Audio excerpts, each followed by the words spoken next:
Praise the Lord. आप सभी को जय मसीह की। आज मैं फिर आपके लिए परमेश्वर का वचन लेकर आई हूँ और ये प्रॉफिटिक वर्ड्स हैं आपके लिए, और ये मैसेज है परमेश्वर का आपके लिए। जो आपने सन 2025 में किया वो सारी चीज़ें अब आपने सन 2025 में छोड़ दिया है, और परमेश्वर का वचन कहता है कि जब आप सन 2026 में प्रवेश किए हैं तो एक नई वाचा के साथ, एक नई आशीषों के साथ परमेश्वर आपको कुछ वचन दे रहे हैं और कुछ वायदे कर रहे हैं आपको। अगर आप ऐसा करेंगे तो परमेश्वर का वचन कहता है कि मैं तुम्हारे जीवन में वो आशीषों के द्वार जो आपके लिए परमेश्वर ने रखे हैं, और आपने स्वयं अपने कार्यों के द्वारा उन आशीषों को अपने जीवन में सन 2025 में आने नहीं दिया, तो वही परमेश्वर आज आपसे बात करने जा रहे हैं कि आप सन 2026 में परमेश्वर के साथ चलें और उन आशीषों को आप अपने जीवन में देखें जो परमेश्वर ने आपके लिए किया है। आइए हम लोग परमेश्वर के वचन से देखेंगे। जैसे कि लेवी व्यवस्था 26 अध्याय और उसका तीसरा वचन कहता है, यदि तुम मेरी विधियों पर चलो और मेरी आज्ञाओं को मानकर उनका पालन करो। पहली बात, आपने सन 2025 में अगर परमेश्वर की आज्ञा को नहीं माना है तो परमेश्वर आज आपसे ये बात करते हैं कि सन 2026 में अगर आप परमेश्वर की आज्ञाओं को मानकर उनका पालन करेंगे तो आपके ऊपर परमेश्वर आशीर्वाद वचन देंगे। वो आशीर्वाद वचन ये है कि तो मैं तुम्हारे लिए समय समय पर मेंह बरसाऊंगा और तुम्हारी भूमि तथा भूमि अपनी उपज उपजाएगी और मैदान के वृक्ष अपने अपने फल दिया करेंगे। पहली बात, परमेश्वर कहते हैं कि अगर आप परमेश्वर की आज्ञाओं का पालन करेंगे तो जब आप अपने खेतों में बीज बोएंगे तो परमेश्वर का वचन कहता है कि भूमि जो है वो आपको उपज देगी। भूमि आपको उपज देगी और समय से पानी बरसेगा, समय से धूप मिलेगी, समय से हवा मिलेगी। ये सब परमेश्वर का वचन कहता है, और परमेश्वर का वचन कहता है इससे आपके घर के भंडार भरे रहेंगे। जिन आज्ञाओं को ना मान करके आपने अपने जीवन में सन 2025 से पहले जो आपने परेशानियां देखी, अपने खत्तों में, अपने खाद्यान्न में, अपने अनाजों में जो कमियां देखी, आज परमेश्वर आपसे कहता है कि अगर तुम मेरी आज्ञाओं का पालन करोगे तो जो तुम भूमि में बीज बोओगे उसकी फसल वो भूमि आपको देगी, और परमेश्वर समय पर आपके लिए पानी बरसाएंगे, धूप देंगे। तो इसीलिए परमेश्वर का वचन कहता है आपके खत्ते भरे रहेंगे। ये परमेश्वर की पहली आशीष है जो आपके घर के अनाजों को भर के रखेगा और आपके खाद्यान्न भरे रहेंगे। फिर लिखा हुआ है 26 के 5 में लिखा है, यहाँ तक कि तुम दाख तोड़ने के समय भी दावनी करते रहोगे और बोने के समय भी भर पेट दाख तोड़ते रहोगे और तुम मनमानी रोटी खाया करोगे। और परमेश्वर का वचन कहता है कि जो परमेश्वर आपको भूमि में से जो उपज देगा वो उपज आपकी समय से पहले ख़त्म नहीं होगी। मतलब इतना ज़्यादा आपके पास होगा कि आप मनमानी रोटी खाएंगे, आप खाएंगे, दूसरों को देंगे भी। इतनी आशीष है, आप दूसरों के लिए आशीष बन जाएंगे, परमेश्वर का वचन कहते हैं। और परमेश्वर का वचन कहता है कि आप जो है मनमानी रोटी खाएंगे। इतना अधिक आपके पास होगा कि आपके खत्ते इतने अधिक भरे होंगे कि आप दूसरों के लिए आशीष बन जाएंगे और दूसरे भी आपकी उन आशीषों के सहभागी होने पाएंगे। और फिर देखेंगे लिखा हुआ है कि जब आप भूमि में उपज बोएंगे, बीज डालेंगे भूमि में, तब भी आपके यहाँ इतना होगा, इतना अधिक होगा कि आपका जब फसल तैयार होगी और आपकी जब नई फसल परमेश्वर देंगे तो आपके पास पुरानी फसल भी रखी रहेगी। इतना ज़्यादा परमेश्वर आपको देंगे और आपके घर के अनाज कभी भी खाली नहीं होंगे। प्रभु धन्यवाद आपका, इतनी बड़ी आशीष आपने दिया है लोगों को। प्रभु धन्यवाद यीशु, जो इस वचन को ग्रहण कर रहे हैं। आज सन 2026 में आप इस वचन को रिसीव करिए कि सच में परमेश्वर ने आपके अपने वचन के द्वारा आपके खत्ते भरे हैं और आपको किसी किसी चीज़ की कमी नहीं होगी। इसके लिए परमेश्वर का धन्यवाद करें। आप रिसीव करेंगे, और जब आप रिसीव करेंगे और आज आप ये वादा करेंगे परमेश्वर से, परमेश्वर पिता कि मैं आपके साथ अब चलना चाहता हूँ, मैं आपके वचन का पालन करना चाहता हूँ। जो मैंने सन 2025 में किया उसको भूल जाइए, लेकिन जो सन 2026 आया है ये आपके लिए आशीष का कारण बनने वाला है, क्योंकि आप परमेश्वर के वचन का पालन करने वाले हैं। इसलिए प्रभु से आप बोलिए कि प्रभु मैं आपके वचन का पालन करूँगा, मैं हर एक पाप से पश्चाताप करता हूँ। जब आप पश्चाताप करेंगे तब आप आज्ञाओं का पालन भी करेंगे, क्योंकि आप क्षमा मांगेंगे तो गलतियां फिर होंगी, लेकिन जब आप पश्चाताप करेंगे तो आपके जीवन से परमेश्वर उन चीज़ों को हमेशा के लिए ख़त्म कर देगा जो आपके जीवन में रुकावट का कारण बन रही थी। हम देखेंगे 26:6 में लिखा है, और मैं तुम्हारे देश में सुख और चैन दूंगा, और तुम सोओगे और तुम्हारा कोई डराने वाला ना होगा। और दूसरी बात, एक तो पहले आपके खत्ते भरे रहेंगे, और दूसरी बात परमेश्वर का वचन कहता है कि मैं तुम्हें तुम्हारा जो देश है उसमें सुख और चैन दूंगा। जिस देश में आप रहते हैं वहाँ पर सुख और शांति होगी, और वो सुख और शांति किसके कारण होगी पता है आपको? ये सुख और शांति सिर्फ आप परमेश्वर के वचन का पालन कर रहे हैं, इस कारण आपके जीवन में वो सुख और शांति होगी, जैसा कि परमेश्वर का वचन कहता है। और आप अपने देश में हैं जो है एकदम आराम से सोएंगे और निश्चिंत सोएंगे, और आपको सुख की नींद आएगी।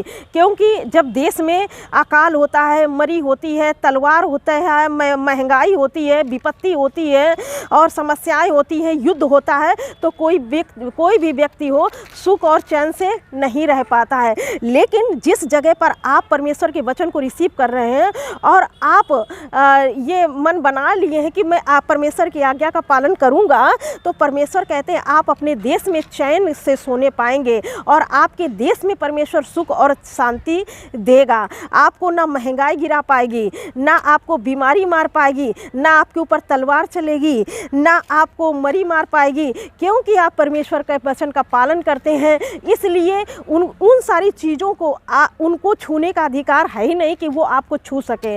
इसीलिए परमेश्वर का वचन कहता है दूसरी बात कि मैं आपके देश में सुख और शांति दूंगा अगर आप परमेश्वर के वचन का पालन करते हो।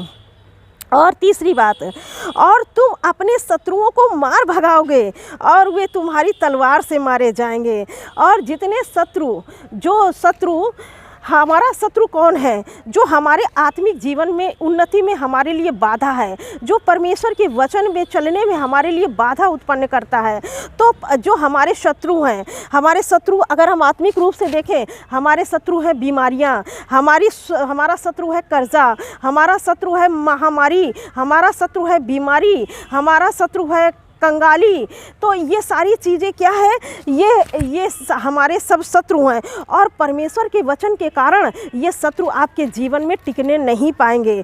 और एक वो शत्रु है जो हमें गिराने की कोशिश करता है, हमको वो सोचता है कि हम इस पर विजय प्राप्त कर लेंगे, लेकिन जब परमेश्वर हमारे साथ है तो हमारा शत्रु हम पर प्रबल नहीं होगी। वचन कहता है तुम परमेश्वर का वचन का पालन करते हो, इसलिए परमेश्वर आपको इन विपत्तियों से बचाएगा। और परमेश्वर ये आशीष वचन जो आपको दिए हैं, ये आशीष वचन आपके जीवन में काम करेंगे। और वचन में लिखा, और तुम अपने शत्रुओं को मार भगाओगे। कैसे मार भगाओगे? वो जो आत्मिक शत्रु होते हैं वो आपकी तलवार से नहीं भागेंगे, और आपके जो बम होते हैं उनसे नहीं भागेंगे, आप किसी भी औजार से उनको नहीं मार सकते। ये आत्मिक शत्रु जो हैं ये सिर्फ परमेश्वर के वचन से ही भागते हैं, और परमेश्वर के वचन से ही उनकी शक्ति कमज़ोर होती है। इसीलिए परमेश्वर का वचन कहता है कि तुम अपने शत्रुओं को मार भगाओगे और वे तुम्हारी तलवार से मारे जाएंगे। और आपकी तलवार क्या है? आपकी तलवार परमेश्वर का वचन है। ये जो आत्मिक शत्रु है, हमारी जो लड़ाई है वो किसी मनुष्य से है ही नहीं है। हमारी जो लड़ाई है उन दुष्ट आत्माओं से है जो हमें गिराने की कोशिश करती हैं, और वो आकाश में है, पृथ्वी पर है। और ये लोग क्या करते हैं? ये मनुष्य के जीवन को खराब करना चाहते हैं, जिससे कि वो हमारे जीवन में प्रभुता कर सकें। तो ये जब हमारे जीवन में प्रभुता तब करते हैं जब हम आज्ञाओं का पालन परमेश्वर की नहीं करते हैं। लेकिन जब हम परमेश्वर की आज्ञाओं का पालन करते हैं तो परमेश्वर का वचन जो है, वो जो हमारी तलवार है, हम उससे उनको हराते हैं। और जो मैंने आपको बताया है, जो हमारे शत्रु, आत्मिक शत्रु हैं, जिनके कारण हम परेशान रहते हैं कि कैसे हमारी समस्याएं दूर होंगी, कैसे हमारे कर्जे ख़त्म होंगे, कैसे हमारे जीवन से विपत्तियां जाएंगी, कैसे हमारे जीवन से बीमारियां जाएंगी। तो ये परमेश्वर का वचन कहता है कि जो आपको आत्मा की तलवार दी गई है, आप उससे अपने उन शत्रुओं को मार सकते हैं जो आपके लिए समस्या बने हुए हैं। और पांचवी बात हम देखेंगे, तुम में से 500 मनुष्य को और 100 मनुष्य 10,000 को खदेड़ेंगे और तुम्हारे शत्रु तलवार से तुम्हारे आगे आगे मारे जाएंगे। जितने आपके विरोध में हैं, परमेश्वर कहते हैं कि वो आपके ऊपर प्रबल हो ही नहीं पाएंगे। परमेश्वर का वचन ये कहता है, क्योंकि आप परमेश्वर के वचन का पालन करते हैं, इसलिए वो आप पर प्रभुता नहीं करने पाएंगे। और हम देखेंगे, लिखा है 9 वर्ष में, और मैं तुम्हारी ओर कृपा दृष्टि रखूँगा और तुमको फलवंत करूँगा और बढ़ाऊँगा और तुम्हारे संग अपनी वाचा को पूर्ण करूँगा। परमेश्वर का वचन कहता है कि जो परमेश्वर ने वाचा बांधी है आपके साथ, कि अगर आप परमेश्वर के वचन का पालन कर रहे हो, पवित्रता में चल रहे हो, आज्ञाओं में बने हुए हो, परमेश्वर की महिमा कर रहे हो, तो परमेश्वर की ये वाचा है, परमेश्वर अपनी वाचा को ज़रूर पूरा करेगा।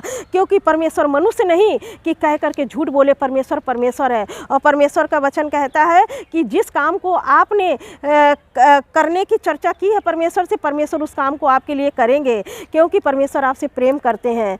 और इसीलिए परमेश्वर का वचन कहता है कि मैंने तुम्हारे ऊपर ये कृपा दृष्टि की है और तुमको फलवंत करूँगा, और परमेश्वर आपको फलवंत करेंगे। ये आशीष वचन है। और परमेश्वर का वचन कहता है कि हमारी जीव के वश में मृत्यु और जीवन की सामर्थ है, और मैं वो जीवन आपके लिए बोल रही हूँ कि ये प्रॉफेटिक वर्ड्स जो परमेश्वर ने आज मुझे दिए हैं, वो आपके जीवन में आशीषों के रूप में आ जाएं। और हम देखेंगे, लिखा है 10 में, और तुम रखे हुए पुराने अनाज को खाओगे और नए के रहते हुए भी पुराने निकालोगे। आपके भंडार परमेश्वर इतने भरेगा कि आपका पुराना अनाज भी ख़त्म नहीं होगा और नया अनाज आपके घर में आ जाएगा। ये सब किसके कारण होंगे? क्योंकि आप परमेश्वर की आज्ञा का पालन करते हैं, परमेश्वर की महिमा करते हैं, पवित्रता में चल रहे हैं और परमेश्वर में बने हुए हैं। इस कारण ये आशीर्वाद आपके जीवन में होंगे। और मैं तुम्हारे बीच अपना निवास स्थान बनाए रखूँगा और मेरा जी तुमसे घृणा ना करेगा। और यहाँ पर परमेश्वर का वचन कहता है कि परमेश्वर आपसे नाराज़ नहीं होंगे, परमेश्वर आपसे घृणा नहीं करेंगे। आप जब परमेश्वर के वचन के अनुसार चल रहे हैं तो परमेश्वर कहता मेरा निवास आपके बीच में होगा, परमेश्वर आपके बीच में निवास करेगा। और 12 में लिखा है, और मैं तुम्हारे मध्य चला फिरा करूँगा और तुम्हारा परमेश्वर बना रहूँगा और तुम मेरी प्रजा बने रहोगे। और मैं तो तुम्हारा वह परमेश्वर यहोवा हूँ जो तुमको मिस्र देश से इसलिए निकाल ले आया कि तुम मिस्रियों के दास ना बने रहो। यहाँ पर परमेश्वर का वचन कहता है, परमेश्वर मिस्र का जब नाम लेता है तो परमेश्वर वो आपके जीवन में जो विपत्तियाँ थीं, जो परेशानियाँ थीं, जिन तकलीफ़ों में आप थे, परमेश्वर ने आपको वहाँ से निकाला है। परमेश्वर ये उदाहरण देते हैं, जिस तरह से इजराइलियों को मैंने मिस्र से निकाला, वैसे मैंने भी तुमको उस बंधुआई से, जिस बंधुआई में आप पड़े थे, तकलीफ़ों में पड़े थे, बीमारियों में पड़े थे, कर्जों में पड़े थे, गरीबी में पड़े थे, परमेश्वर ने उन चीज़ों से आपको निकाला है। तो इसीलिए परमेश्वर का वचन कहता है कि वो वही परमेश्वर है जिसने इजराइलियों को मिस्र देश से निकाला है। वो वही परमेश्वर है जिसने आपको, परमेश्वर ने उन विपत्तियों से निकाला है। तो आप उसके उपकार को ना भूलिए और आप परमेश्वर का वचन का पालन करिए। देखिए परमेश्वर आपको कहाँ से कहाँ पहुँचाएंगे। परमेश्वर ने कल मुझसे बात की, इस बात के लिए एक हमको वचन परमेश्वर ने दिया जो मेरे लिए था। परमेश्वर ने आज कहा, और मैंने तुम्हारे जुएं को तोड़ डाला है और तुमको सीधा खड़ा करके चलाया है। कल परमेश्वर ने इस वचन से मुझसे बात किया कि जो कि और मैंने तुम्हारे जुएं को तोड़ डाला है और तुमको सीधा खड़ा करके चलाया है।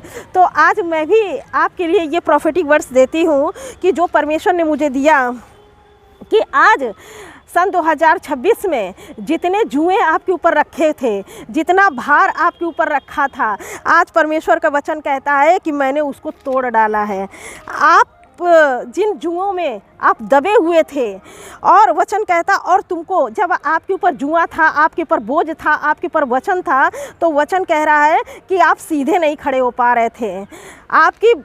आपकी पीठ में इतना बोझ था, आपके जीवन में इतना बोझ था कि आप झुक कर के चल रहे थे। लेकिन परमेश्वर का वचन कहता है आज सन 2026 में परमेश्वर ने उस जुए को तोड़ दिया है और तुमको सीधा खड़ा करके चलाया है। और आज अगर आप रिसीव करेंगे इन परमेश्वर के वचन को, तो मैंने जो आशीष वचन आपके लिए बोले हैं, जो परमेश्वर ने मुझको दिया है, ये वचन आपके जीवन में कार्य करेंगे।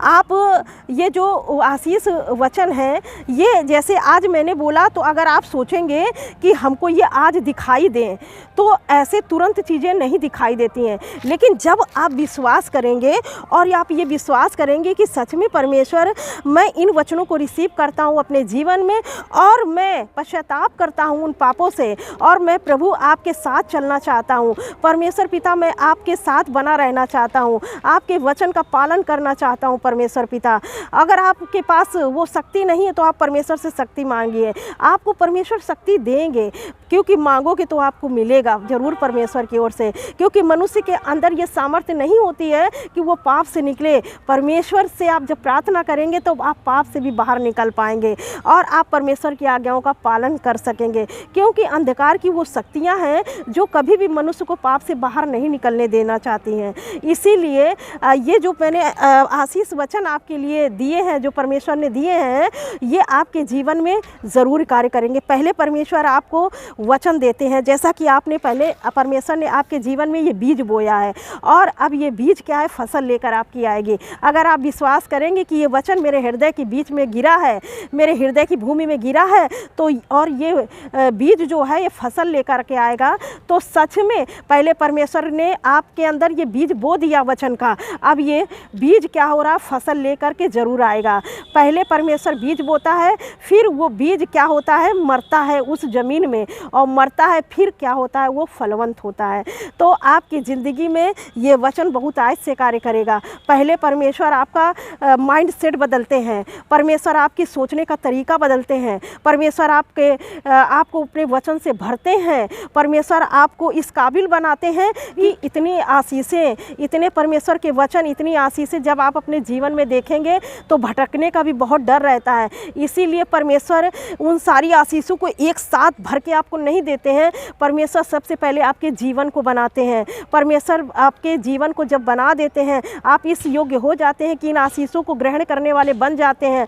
और जब ये आशीषें आपके जीवन में आने के बाद भी अगर आप नहीं भटकते हैं, आप परमेश्वर के वचन के अनुसार अपने जीवन को चेक करते हैं और चलते रहते हैं, तब भरपूर आशीषें आपके जीवन में और परमेश्वर रिलीज़ करते हैं। तो इसीलिए मैं कहती हूँ परमेश्वर के वचन से जो आज आपको परमेश्वर ने सन 2026 में प्रवेश कराया है और ये आशीष वचन आपके लिए दिए हैं, तो ये आशीष वचन सब जो इस वचन को सुना है, सबके जीवन में वो मैं यीशु के नाम से उनको ब्लेस करती हूँ, और ये आशीषें ये उनके जीवन में उतर जाएं जो इस वचन को सुने हैं और रिसीव किए हैं। परमेश्वर इस वचन से आप सबको बहुत आज के आशीष दें। God bless you all. Thank you.